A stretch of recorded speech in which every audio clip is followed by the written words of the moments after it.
নমস্কার, Indian news TV YouTube channel থেকে শুরু করছে আজকের বিশেষ সংবাদ। বিজেপিতে যোগ দিতে চেয়েছিল রচনা। নির্বাচনী বিজ্ঞাপন নিয়ে হাইকোর্টে ফের ধাক্কা বিজেপির। ফের 2 আধিকারিককে সরালো কমিশন। ভোটের কাজে ব্যবহারেও নিষেধাজ্ঞা। সরকারি হাসপাতালে ধুন্ধুমার কাণ্ড।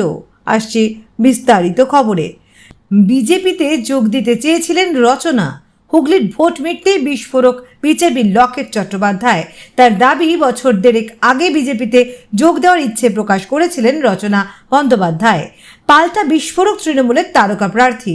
রচনার দাবি, 3 বছর আগে বিজেপির তরফেই তাকে যোগদানের প্রস্তাব দেওয়া হয়েছিল, কিন্তু তিনি রাজি হননি। সোমবার হুগলি লোকসভা আসনে ছিল ভোট। নির্বাচন মিটতেই সাংবাদিকদের মুখোমুখি হন বিজেপির প্রার্থী লকেট চট্টোপাধ্যায়। সেখানে তিনি তার প্রতিপক্ষ অর্থাৎ তৃণমূল প্রার্থী রচনা বন্দ্যোপাধ্যায়কে নিয়ে বিস্ফোরক দাবি করেন। তিনি বলেন, বছর দেড়েক আগে নাকি ইঙ্গিতে বিজেপিতে যোগ দেওয়ার ইচ্ছে প্রকাশ করেছিলেন রচনা বন্দ্যোপাধ্যায়। পরবর্তীতে বিষয়টা আর এগোয়নি। এর পাশাপাশি লকেট দাবি করেন, রচনা বন্দ্যোপাধ্যায় শীঘ্রই বুঝতে পারবেন যে তিনি দুর্নীতিগ্রস্তদের দলে চলে গিয়েছেন, ভুল সংশোধন করে বিজেপিতে যোগ দেবেন।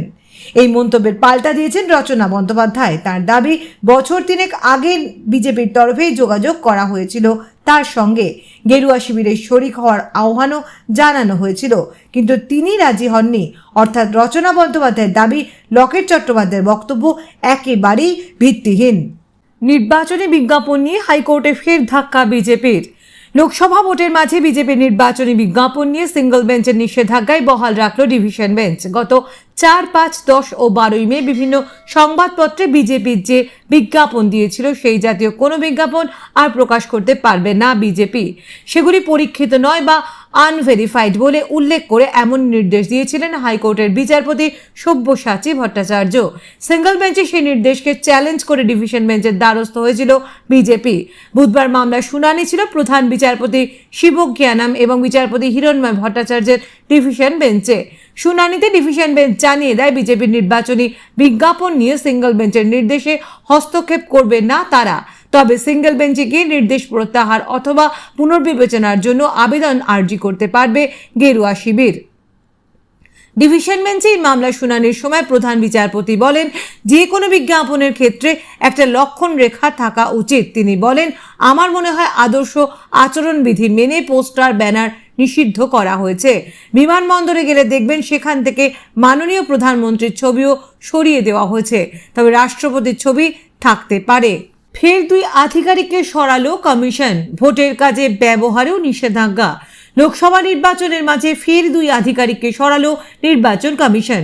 অতিরিক্ত জেলা শাসক বসিরহাট এবং দক্ষিণ কলকাতায় জেলা নির্বাচনী আধিকারিককে সরানোর নির্দেশ দেওয়া হয়েছে।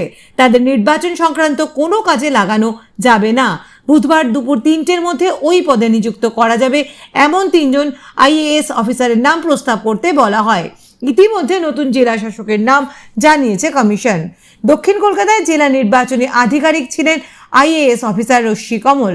এছাড়া অতিরিক্ত জেলা শাসক বসিরহাট পদে থাকা IAS অফিসার দিব্যা লোঙ্গনাথনকে সরিয়ে দেওয়া হয়েছে। নতুন জেলা শাসক আকাঙ্ক্ষা ভাস্কর। কমিশনের তরফে বিজ্ঞপ্তি প্রকাশ করে জানানো হয়েছে, ঠিক কী কারণে তাদের পদ থেকে সরানো হলো তা অবশ্য এখনো স্পষ্ট নয়। নির্বাচন কমিশনের সিদ্ধান্ত অনুযায়ী 2 জনের কেউই ভোটের কাজে যুক্ত থাকতে পারবেন না। সরকারি হাসপাতালে ধুন্ধুমার কাণ্ড। ওয়ার্ডে ভিজিট চলাকালীন হাসপাতাল ইমার্জেন্সিতে জরুরি পরিষেবা প্রদান করতে সিস্টারের কথায় ছুটে আসতে হয় চিকিৎসককে। ঘটনায় চিকিৎসককে মারধর এবং মেরে ফেলার হুমকি বিজেপি কর্মীর। যদিও ঘটনায় প্রশাসনের দ্বারস্থ আক্রান্ত ডাক্তার।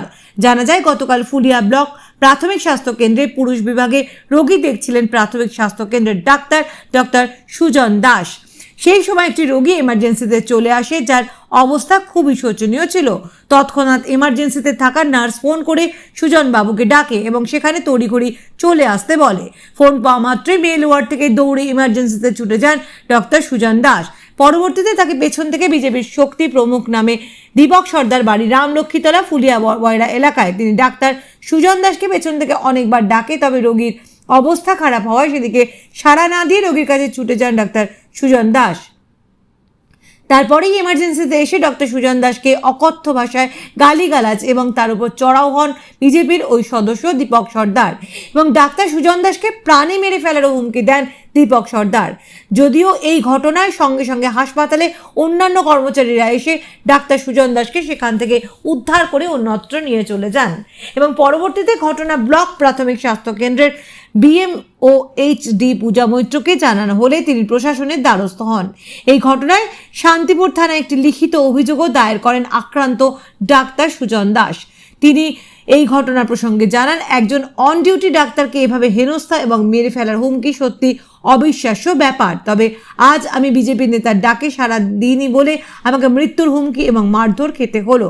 তবে একজন রোগীর শোচনীয় অবস্থা আমার কাছে সব থেকে আগে, আমি সেটা করেছি এবং এটাই আমার দোষ। তবে তিনি যে কোনো রাজনৈতিক দলের সঙ্গে যুক্ত নন সে কথাও সংবাদ মাধ্যমকে পরিষ্কার জানিয়েছেন। তিনি চাইছেন দোষীকে অবিলম্বে গ্রেফতার করুক প্রশাসন, অন্যথায় সমস্ত ডাক্তাররা কর্মবিরতির ডাক দেবে। অপরদিকে এই ঘটনা নিয়ে শুরু হয়েছে বিজেপি তৃণমূল রাজনৈতিক তরজা। তৃণমূলের শান্তিপুর ব্লক সভাপতি সুব্রত সরকার জানান, এই ডক্টর সুজন দাসকে কেন বারবার আক্রমণ করা হচ্ছে। এই ডাক্তারবাবু বিগত দিনে বিজেপির সাহায্য নিয়ে বহুত কর্মকাণ্ড ঘটিয়েছেন। সামান্য শরীর খারাপ থেকে হাসপাতালে ভর্তি হয়ে অধিক শরীর খারাপ দেখিয়েছেন। পরবর্তীতে বিজেপির বিরোধী দলনেতা শুভেন্দু অধিকারী এসেও তাকে দেখা করতে গিয়েছিলেন। পরবর্তীতে বিজেপির হয়ে প্রচারও করেছেন এই ডক্টর সুজন দাস। আর এখন বিজেপির পঞ্চায়েত সদস্যের কাছেই তাকে আক্রান্ত হতে হচ্ছে। তৃণমূল ঘটনাটি শুনেছে এবং হাসপাতালের তরফে যে অভিযোগ করা হয়েছে ডাক্তার নিগ্রহের, সেই ঘটনায় দোষী শাস্তিও তারা চান। তবে ডাক্তার সুজন দাসকে তৃণমূলের বার্তা, রাজনীতি ছেড়ে সেবায় মন দিন, কারণ ডাক্তারবাবু আপনি রোগীর সেবাই আপনার মূল ধর্ম। অপরদিকে ডাক্তার সুজন দাসের বিরুদ্ধে এক রাশ ক্ষোভ উগড়ে দিয়েছেন অভিযুক্ত বিজেপির সদস্য দীপক সর্দার। তিনি জানান, এই ডাক্তারবাবুই তার সঙ্গে বিরূপ আচরণ করেছেন এবং তাকে পুলিশে ধরিয়ে দেওয়ার হুমকি দেখান। তার ছেলে হাসপাতালে ভর্তি থাকায় ডাক্তার সুজন দাসকে তিনি জানিয়েছিলেন ভর্তির শেষ তারিখ মঙ্গলবার, যদি কিছু করা যায় আপনি একটু দেখুন। তখন সুজন দাস তাকে বলে, আপনাদের মতো গরিব লোকের হাসপাতালে কোনো স্থান নেই, হাসপাতাল থেকে বেরিয়ে যান, না হলে পুলিশ ডাকবো। যদিও দীপক সর্দার পরবর্তীতে তার প্রতিবাদ করলে ডাক্তার সুজন দাস হুমকে সুরে বলে, পরে দেখে নেব। এই ঘটনায় ছেলের প্রাণ সংশয় হওয়ার ভয়ে ছেলেকে রাতারাতি হাসপাতাল থেকে নিয়ে চলে আসেন দীপক বাবু। তবে দীপক বাবুর মতো ডাক্তার সুজন দাসের মাথায় কোনো প্রবলেম আছে, তার কারণ সমস্ত মানুষের সাথে এরকম দুর্ব্যবহার এবং দিনের পর দিন বছর হয়ে জড়িয়ে পড়েন এবং এই বছরের ফলে ডাক্তারবাবু প্রশাসনের কাছে অভিযোগ প্রসঙ্গে তিনি বলেন, প্রশাসনের কাজ করবে, তবে তিনি নির্দোষ, কারণ ডাক্তার সুজন দোষ তার উপরে বিরূপ মন্তব্য করেন এবং তার জাত তুলেও কথা বলেন। ঘটনায় তিনি অপমানিত বোধ হয়েছেন বলেও জানিয়েছেন। স্থানীয় সংবাদ এখনের মতো এখানে শেষ করছি। নমস্কার।